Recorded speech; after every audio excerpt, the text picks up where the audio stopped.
ब्रह्मगिरी प्रदक्षिणा 800 वर्षापूर्वी संत श्रेष्ठ श्री निवृत्तीनाथांना याच ब्रह्मगिरीची प्रदक्षिणा दरम्यान योगीराज गहिनीनाथाचा अनुग्रह लाभला व भागवत धर्माची स्थापना झाली. अशा पुराण कालापासून ब्रह्मगिरीची प्रदक्षिणा प्रचलित आहे. ब्रह्मगिरी पर्वतावरून दक्षिण भारताची महत्त्वाची नदी गोदावरीचे उगम या ब्रह्मगिरीवरून होते.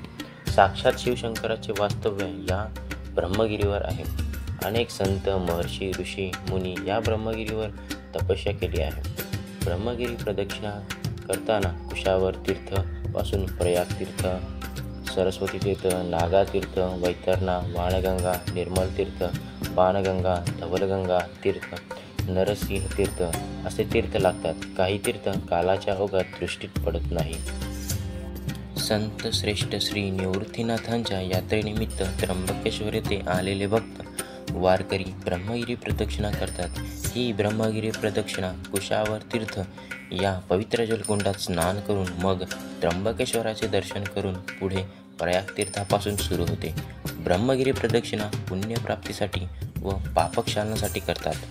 ब्रह्मगिरी प्रदक्षिणा ही 3 प्रकारची करतात.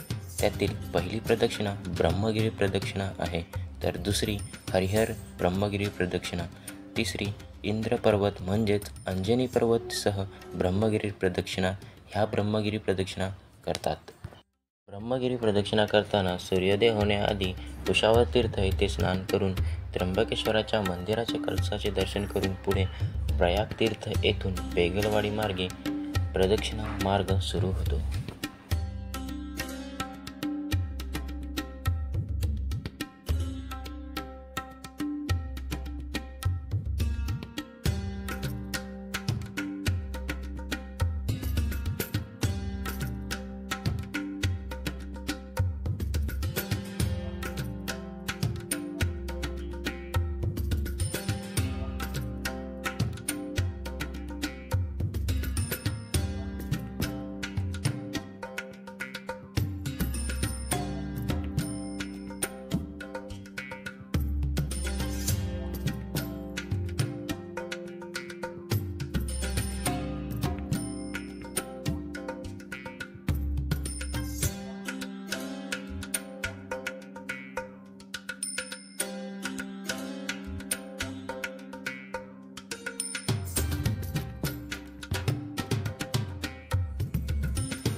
प्रदक्षिणा करत असताना वैतरणा नदीचे पूल लागते. येथे नदीकाठी गणपतीचे मंदिर आहे. येथे दर्शन करून पुढे रस्त्याने जात असताना चढण चढावी लागते. चढण चढून वर जाता पुढे गौतमाचा डोंगर दिसतो. गौतमाच्या डोंगराजवळ रस्ता संपतो. वर जाण्यासाठी येथून पायऱ्या बनवल्या आहेत.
गौतमाच्या डोंगरावर श्री अहिल्या गौतम ऋषी मंदिर आहे. येथे गौतम ऋषींचे आश्रम होते. येथे दर्शन करून खाली उतरून आल्यावर नमस्काराचे ठिकाण लागते.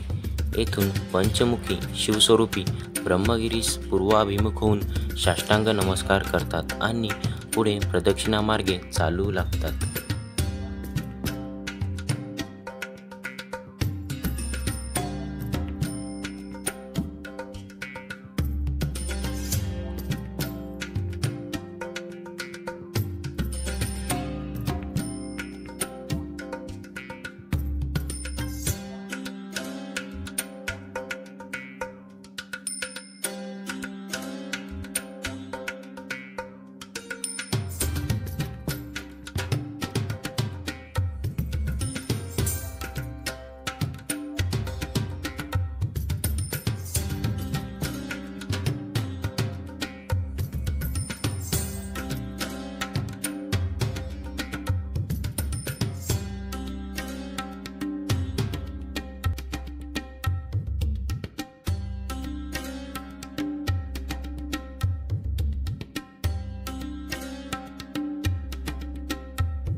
संत निवृत्तीनाथांच्या मंदिराजवळ येऊन संपते.